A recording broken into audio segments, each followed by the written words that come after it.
News coming in from South Sudan, which is already witnessing one of the most dire human rights situations in the world. Now, there is a new rape crime which has government sanction for soldiers to rape their women instead of wages. The UN Rights Office has brought this rape horror out. This is the latest report from the UN Human Rights Office, which says that in South Sudan, soldiers' salary is a license to rape. Let's get now word from Shivaru, who's with us live from our newsroom. Shiv, explain to us, how does this really happen? Rapes actually have government sanction? That's, that's the horrific reality of what this UN rights officer's report currently implies, Simi. The report is just out.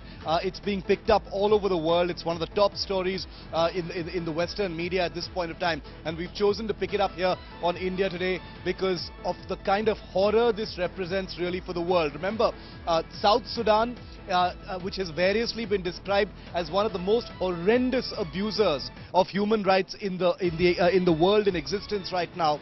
Even in that scenario, what the rights officer of the United Nations is currently reporting plumbs a new depth altogether. In a country where easy violence is an everyday affair, what you've got right now, what the world perhaps has to grapple with right now, is the first time you've got a sovereign country's government policy talking about how your salary for these pro-government militias, these are not soldiers, these are pro-government militias who owe allegiance to the government, Simi, being told officially that in lieu of your salaries, in view of your perks, in view of money and wages, we are officially giving you a license to go out and rape women, abduct women and children and rape them. No action will be taken against you. Now, rape crimes, crimes against women, abductions have happened in the past, but the development here, which is very important, which you rightly pointed out, Simi, is that this is the first time you're seeing a country in conflict actually make that rape permission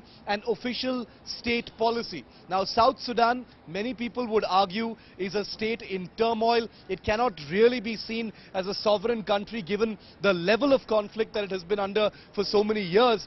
But at this point of time, it will be compared to countries like Rwanda, like Congo, where there have been, rape diktats of a similar kind there as well, but nothing ever official so far. What the United Nations is now saying is that these militias have been given official written permission by the South Sudanese government and administration saying, in lieu of your salaries, please feel free to go out and actually rape women. There are more details coming out. We're awaiting the full report.